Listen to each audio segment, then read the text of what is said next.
அப்படி போடு. டேய் குமார், என்னடா இது? கடைக்கார மாதிரி இப்படி பண்ணிட்டு இருக்க? உன் பணம் எங்கேயும் போகாது. சொன்னா கேளு, 2 நாள் நான் கொடுத்துறேன். சத்தியமா பணம் திருடு போயிடுச்சுடா, என்ன நம்பு. ஏய், உன் பேச்சு நம்ப நான் தயாரா இல்ல. சரிண்ணா, நாங்க சொல்ற எதையும் நீங்க நம்ப வேண்டாம். ஆனா இப்போ கையில பணம் இல்ல, அதுதான் உண்மை. நீங்க என்ன பண்ணாலும் பணம் இல்ல. போலீஸ்க்கு போனாலும் சரி, எங்க போனாலும் சரி, அதுதானே உண்மை. பணம் இல்லைன்னா நாங்க என்னென்ன பண்ண முடியும்? வாங்கும் போது 2 பேரும் நல்லா கெஞ்சி தானே வாங்குனீங்க. இப்போ இப்படி பேசுறீங்க. இதுக்குதான் எவனும் யாருக்கும் கடன் கொடுக்க மாட்டேங்கிறான்.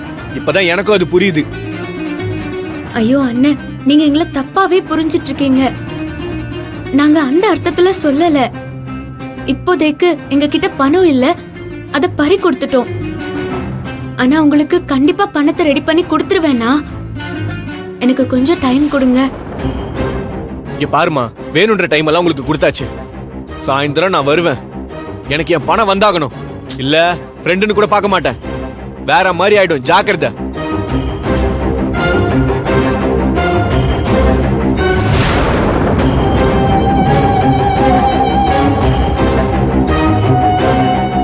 பாரு மலர், குமார் எனக்கு எவ்வளவு வருஷம் பழக்கம்.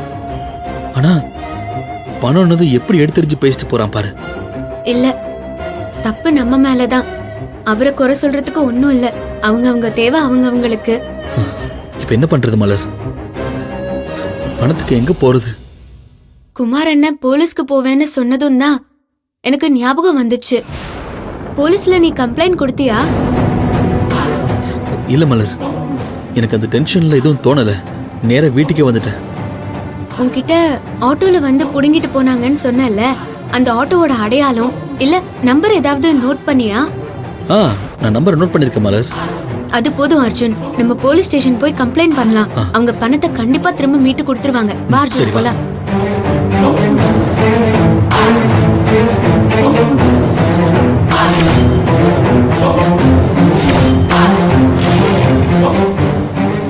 என்னக்கா போலீஸ் ஸ்டேஷன் போறாங்க? அப்ப பணம் கிடைச்சிருமா என்ன? போலீஸ் ஸ்டேஷன் இல்ல, அவங்க எந்த ஸ்டேஷனுக்கு போனாலும் பணம் கிடைக்காது. அப்ப சரிக்கா. ஆமாக்கா, இங்க இவ்ளோ கலவரம் நடக்குது. எங்க அம்மா சத்தத்தையே காணோம். நான் தான் அவங்களுக்கு ஒரு மாத்திரையை கலந்து கொடுத்து ஆஃப் பண்ணி தூங்க வச்சிருக்கேன். ஏங்கா? இல்லடா, இந்த குமார் வந்து இவ்ளோ பிரச்சனை பண்ணதுக்கு அம்மா இருந்திருந்தா உணர்ச்சி வசப்பட்டு புள்ள பாசத்துல பணத்தை தூக்கி கொடுத்துருக்கோம். உடனே இவன் அம்மா அம்மான்னு அழுவான். தேவையில்லாம ஒரு சென்டிமெண்ட் சீன் எதுக்கு? அந்த சின்ன சிம்பத்தி கூட அம்மாவுக்கு வரக்கூடாதுன்னு தான் ஆஃப் பண்ண. அதானே, அக்கா சாதாரண ஆளா என்ன? மாஸ்டர் மைண்டுக்கா உனக்கு.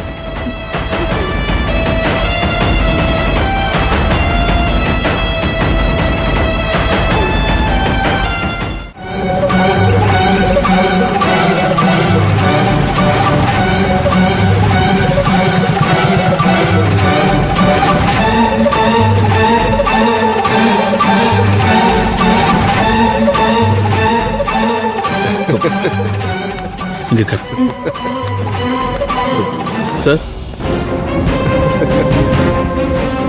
சார் ஒரு கம்ப்ளைண்ட் கொடுக்கணும்.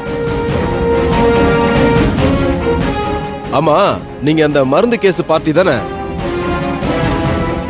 என்ன திடீர்னு ஸ்டேஷன் வந்திருக்கீங்க மறுபடியும்? வேற யாருக்காவது மருந்து கொடுத்துருக்கீங்களா என்ன? சார், அதை மலர் கொடுக்கல சார். அவங்க மேல எந்த தப்பும் இல்லைன்னு தான் அவங்க பெயிலே வந்திருக்காங்க. சரி, இப்ப நாங்க வந்திருக்கிறது அந்த பிரச்சனை இல்லை, இது வேற விஷயம் சார். சரி சரி, என்ன விஷயம்னு சொல்லுங்க. நான் ஒரு பிரச்சனைக்காக என் ஒய்ஃபோட நகையை அடகு வைக்கிறதுக்காக போயிருந்தேன் சார். அடகு வச்சுட்டு நான் பணத்தோட பைக்ல வந்துட்டு இருக்கும்போது ஒரு ஆட்டோ வந்து வேணும்னே என் மேல மோதி நான் அப்படியே கீழே விழுந்த உடனே பைக்ல இருந்த பணத்தை எடுத்துட்டு ஓடிட்டாங்க சார். என்னையா நீ சின்ன குழந்தைங்க முட்டாயை பிடிங்கிட்டாங்கன்னு சொல்ற மாதிரி சொல்லிக்கிட்டு இருக்க? இப்படியா பணத்தை பறி கொடுத்துட்டு வந்து நிப்ப? சார், நான் கீழே விழுந்திருக்கும் போது அவங்க அப்படியே எடுத்துட்டு போயிட்டாங்க சார். நான் உங்களை துரத்திட்டு போனேன் சார், ஆனா உங்களுக்கு பிடிக்கவே முடியல. யோ ஏட்டு ஐயா, வந்து கம்ப்ளைண்ட் ஒன்று எழுதி வாங்க இவங்க கிட்ட. சரிங்க ஐயா. ஆமா, எவ்வளவு பணங்க? 2 லட்சம் சார். 2 லட்சமா? என்னையா அசால்ட்டா சொல்ற? பொண்டாட்டி நகையை அடமானம் வச்சுட்டு காசு இப்படி தொலைச்சிட்டு வந்தா நிப்ப கொஞ்சமாவது கவனம் வேணாமாயா? சார் அவர்தான் விவரமா சொன்னாருல்ல, ஆக்சிடென்ட் பண்ணி புடுங்கிட்டு போயிட்டாங்கன்னு. பணத்தை திருடினவனை பிடிக்கிறத விட்டுட்டு தொலைச்சவங்க கிட்ட ஏன் பார்த்து இருக்க மாட்டியா, பொறுப்பு இல்லாம இருப்பியா, அப்படி இப்படின்னு கேட்டுட்டு இருக்கீங்க. இப்படியே நீங்க கேட்டுட்டு இருந்தா என்ன சார் அர்த்தம்?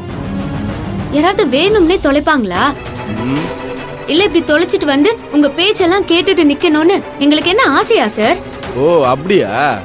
சரிங்க மேடம், கம்ப்ளைண்ட் எழுதி கொடுங்க பாப்போம்.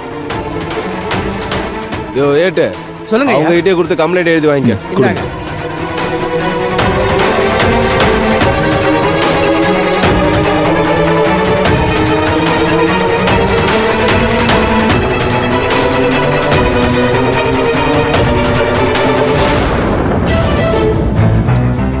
இந்தாங்க.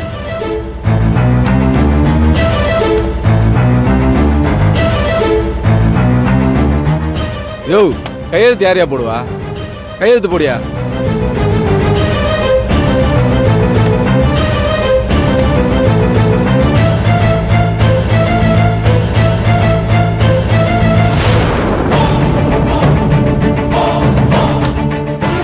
சார் எங்க பணம் எப்போ சார் திரும்ப கிடைக்கும்? தோ உடனே நெட்ல டிரான்ஸ்ஃபர் பண்ண சொல்றேன். இதே நம்பர் தானே? என்ன சார் இப்படி கிண்டலா பேசிட்டு இருக்கீங்க? பொறுப்பா பதில் சொல்லுங்க சார். என்னம்மா வந்ததுல இருந்து திமிராவே பேசிட்டு இருக்க? அதான் கம்ப்ளைண்ட் எழுதி கொடுத்துருக்கீங்கல்ல, தேடி கண்டுபிடிப்போம். பணத்தை செலவு பண்ணாம வச்சிருந்தாங்கன்னா தகவல் சொல்லி விடுறேன், வந்து மிச்சம் மீதி ஏதாவது இருந்தா வாங்கிட்டு போங்க. சார் என்ன சார் இவ்வளவு கேர்லெஸ்ஸா பதில் சொல்றீங்க? நீங்க எங்கேயோ பணத்தை தொலைச்சிட்டு என்ன வந்து கேள்வி கேட்கறீங்களா? மரியாதை 2 பேரும் வெளில போங்க. உனக்கு மேடம். என்ன சார் பிரச்சனை? ஒண்ணும் இல்ல மேடம், ஒரு சின்ன திருட்டு கேஸ், அதான் சொல்லிட்டு இருந்தேன். மலர் என்ன பிரச்சனை? ஒன்னும் இல்ல மேடம், இவரு பைக்ல வரும்போது வேணும்னே ஆக்சிடென்ட் பண்ணி பைக்ல வச்சிருந்த பணத்தை திருடிட்டு போயிட்டாங்க மேடம். அதுக்கு கம்ப்ளைண்ட் கொடுக்க வந்தா ஏடா கூடமா பதில் சொல்லிட்டு இருக்காரு மேடம். என்ன சார் நீங்க? உங்கள மாதிரி 1-2 பேர் இருக்கிறதுனால தான் நம்ம டிபார்ட்மெண்ட்டுக்கே கெட்ட பேரு. நம்ம பப்ளிக் சர்வன்ட் சார், அத மனசுல வச்சுக்காங்க. அர்ஜுன் மேடம், பணத்தை எங்க வச்சு அடிச்சாங்களோ அந்த இடத்துல சிசிடிவி கேமரா ஏதாவது இருந்துச்சா? இல்ல மேடம், நான் அந்த மாதிரி எதுவும் நோட் பண்ணல. சரி, ஒண்ணும் பிரச்சனை இல்ல. கான்ஸ்டபிள்ஸ் மேடம், 2 பேரும் அர்ஜுன் கூட போய் ஸ்பாட்ல செக் பண்ணுங்க. ஏதாவது சிசிடிவி கேமரா இருக்கான்னு பாருங்க. அப்படி எதுவும் கவரா இருந்தா அந்த ஃபுட்டேஜை கலெக்ட் பண்ணிட்டு வாங்க.